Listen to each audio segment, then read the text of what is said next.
পাকিস্তানের মতো অবস্থা করব বাংলাদেশের, হুঙ্কার শুভেন্দুর। পেট্রাপোল সীমান্তে সনাতনী ঐক্য পরিষদের পরিচালনায় সন্ন্যাসীদের সমাবেশে গিয়ে বাংলাদেশকে চরম হুঁশিয়ারি শুভেন্দু অধিকারীর। ওদেশের বর্তমান রাজাকারদের আত্মসমর্পণ করাবে ভারত। সোমবার 24 ঘণ্টার জন্য ভারত বাংলাদেশের মধ্যে আমদানি রপ্তানি বন্ধ করে দেওয়া হয়েছিল। চিন্ময় কৃষ্ণ দাস সহ সন্ন্যাসীদের নিঃশর্ত মুক্তি না হলে রপ্তানি বন্ধ। জামিন না হলে আগামী সপ্তাহে 6 দিনের জন্য আমদানি রপ্তানি বন্ধ করে দেওয়া হবে।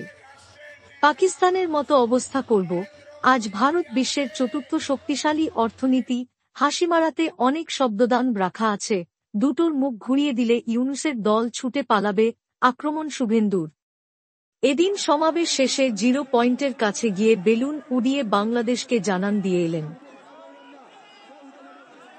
শুভেন্দু অধিকারী স্বাগতম, জয় শ্রীরাম, ভারত মাতা কি, বন্দে মাতরম। আমি বলবো আমাদের মূল কর্মসূচি কিন্তু আমরা এটা যদিও বর্ডার, যেখানে সীমান্তরক্ষী বাহিনী আমাদের দেশের বর্ডার সিকিউরিটি ফোর্স, তারা যেখানে অবধি আমাদের যেতে দেবেন আমরা কিন্তু শোভাযাত্রা করে যাব। আপনারা সবাই থাকবেন এবং প্রত্যেকে আমাদেরকে কোঅপারেশন করবেন এবং শান্তিপূর্ণভাবে হবে। জাতীয় পতাকা ধ্বজ নিয়ে আমাদের সনাতনের যে রীতিনীতি সেইটা মেনে আমরা সুন্দরভাবে করব এবং আমাদের তারপরে আমরা পরবর্তী কর্মসূচি জানাবো। আমি আপনাদের কাছে শুধু 2-4টি কথা বলবো। বিশেষ করে আমাদের এখানে সন্ত সমাজ, মতুয়া সমাজ এবং বিভিন্ন সনাতনী সংগঠনের যারা এসেছেন প্রত্যেককে আমি প্রণাম এবং কৃতজ্ঞতা জ্ঞাপন করি। 2 বিধায়ক মান্যবর অশোক কীর্তনিয়া, মান্যবর স্বপন মজুমদার বিশেষ প্রচেষ্টা নিয়ে এটা করেছেন, তাদের ধন্যবাদ। এবং তাদের সাহায্য করেছেন রাষ্ট্রবাদী প্রচারক দেবদাস বাবু সহ আমাদের সমস্ত সহকর্মীবৃন্দ। সুব্রত ঠাকুর আমাদের মতুয়া সংঘের সংঘাধিপতি, তিনি আমাদের আজকে আশীর্বাদ দেওয়ার জন্য উপবিষ্ট আছেন। তার প্রচেষ্টা আমি কৃতজ্ঞতা চিত্তে শ্রদ্ধা জানাই। আমাদের এখানে বঙ্কিম ঘোষ, অম্বিকা রায়, নীলাদ্রি দানা, অসীম বিশ্বাস সহ অন্যান্য সাথী বিধায়কবৃন্দ আছেন এবং একজন রাষ্ট্রবাদী ভারতীয় মেহরুল্লাহ খান, তিনি এই জমি আমাদের দিয়েছেন আজকে সমাবেশ করার জন্য, তাকেও ধন্যবাদ জানাই। তা আপনারা সবাই জানেন আমাদের দাবি এক, অবিলম্বে হিন্দুদের উপর অত্যাচার বন্ধ করো। আমাদের দাবি 2, অবিলম্বে চিন্ময় কৃষ্ণ প্রভু সহ সন্ন্যাসীদের বিনা শর্তে মুক্তি দান করো। আমাদের দাবি 3, ভারত সরকারের কাছে এবং জাতিসংঘের কাছে হিন্দুদের অস্তিত্ব বাঁচানোর জন্য অবিলম্বে জাতিসংঘ বাংলাদেশে হস্তক্ষেপ করে হিন্দুদের বাঁচানো শুধু নয়, হিন্দু অস্তিত্ব, হিন্দু মন্দির রক্ষা করার কাজ করুক, এটাই আমাদের দাবি। সবাই একমত তো? সবাই একমত তো? দুনিয়ার হিন্দু, দুনিয়ার হিন্দু, দুনিয়ার হিন্দু। আমরা আজকে ঘোষণা করেছিলাম যে পেট্রাপোল সীমান্ত দিয়ে বাণিজ্য বন্ধ থাকবে। আজকে সকাল 6টা থেকে বাণিজ্য বন্ধ আছে।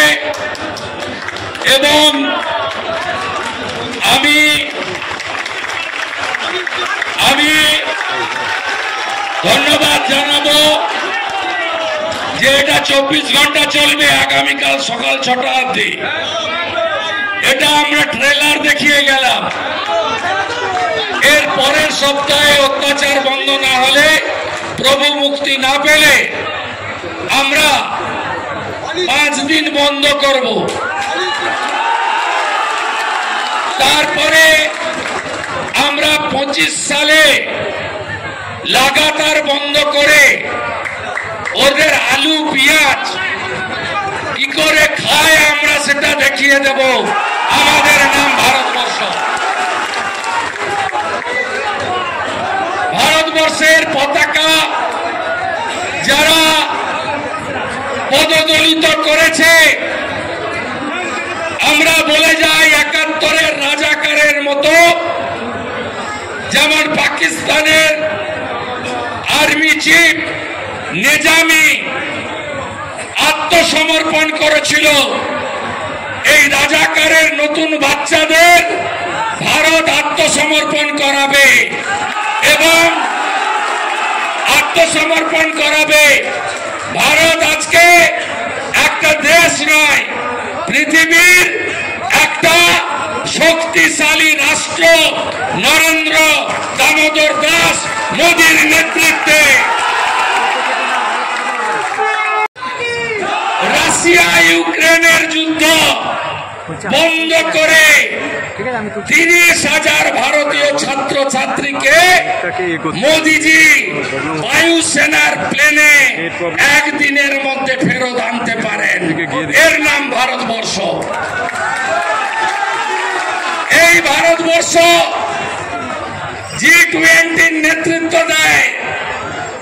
এই ভারতবর্ষ 12তম নয়, আজকের বিশ্বের 4র্থ শক্তিশালী অর্থনৈতিক দেশ।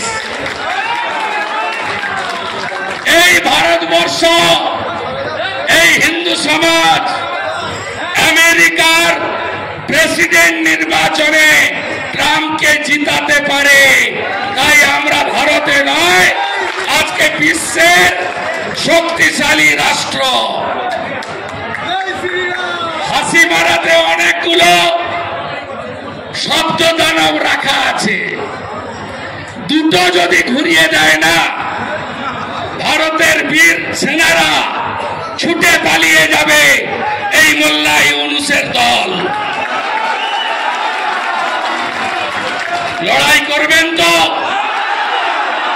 বাংলায় হিন্দুদের এক করবেন তো? ঐক্যবদ্ধ করবেন তো?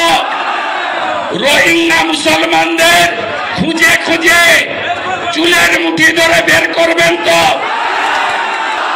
জাগো হিন্দু জাগো। হরিচাঁদ ঠাকুর, গুরুচাঁদ ঠাকুর মতুয়া সমাজ করেছিলেন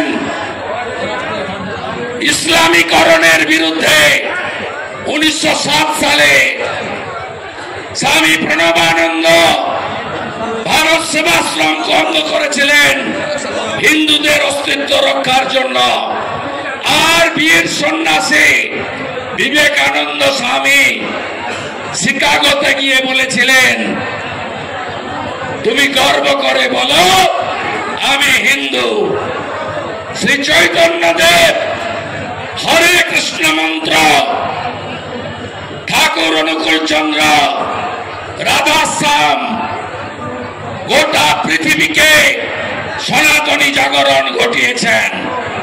বাবা লোকনাথ বাবার ব্রহ্মচারী ঠাকুর রামকৃষ্ণ দেব, জগৎ জননী মা শারদা মণি, এই মাটি মা দুর্গার মাটি, মা কালীর মাটি, রাধা মাধবের মাটি। এই মাটিতে সনাতন থাকবে, সনাতনের ধ্বজ উঠবে, আর ভারত মাতাকে আমরা বন্দন করব। ওপারে ইউনূস যাহা, এবারে মমতা ব্যানার্জি তাহা।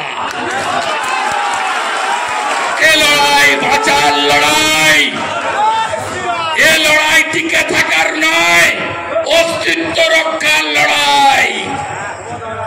সংখ্যা আমরা কমছি, ওরা বাড়ছে। বিএসএফ কে জমি দিচ্ছে না, হু করে ঢুকছে। আমরা সব রোহিঙ্গা কোথায় আছে বলে দেব, চিহ্নিত করে দেব, ধরতে হবে আর এনআইএ এর হাতে তুলে দিতে হবে। ইউনূস হুঁশিয়ার, একদিনে যা গার্বেজ বেড়ায় কলকাতাতে শুধু ওইটা করে ফেলে দিয়ে এলেই না ঢাকা পড়ে যাবেন আপনি। পাঙ্গা নিতে আসবেন না। 71 সালে 17,000 ভারতীয় আর্মি বিএসএফ আত্মবলিদান দিয়ে এই বাংলাদেশ সৃষ্টি করে দিয়ে গেছে, ভুলে যাবেন না। অতীত যদি কেউ ভুলে যায় তার ভবিষ্যৎ ভালো হতে পারে না। তাকত দেখাবেন তো, তাকত দেখাবেন তো, তাকত দেখাবেন তো। হিন্দুদের তাকত দেখানোর সময় এসেছে, সময় এসেছে। বাটেঙ্গা তো। Petrapole clearing agent staff welfare অ্যাসোসিয়েশনের সদস্য ধৃতিমান পাল বলেন, সোমবার বিকেল 4টে পর্যন্ত রপ্তানি হয়েছিল 150টি গাড়ি ও আমদানি হয়েছিল 154টি গাড়ি পণ্য। সীমান্ত পারাপার প্রায় বন্ধের মুখে। ব্যবসায়ীরা চিন্তায় থাকলেও দেশের স্বার্থে এবং ভারতের জাতীয় পতাকার অবমাননার প্রতিবাদে ব্যবসায়িক মন্দা সহ্য করতেও রাজি তারা।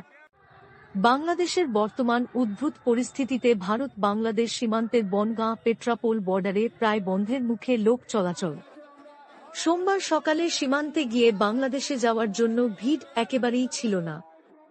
ওপার থেকে ভারতে আসার জন্য যাত্রীদের দেখা মিলল দুপুরের দিকে। শুধুমাত্র আমদানি রপ্তানি পণ্যবাহী গাড়ি পারাপার হয়েছে।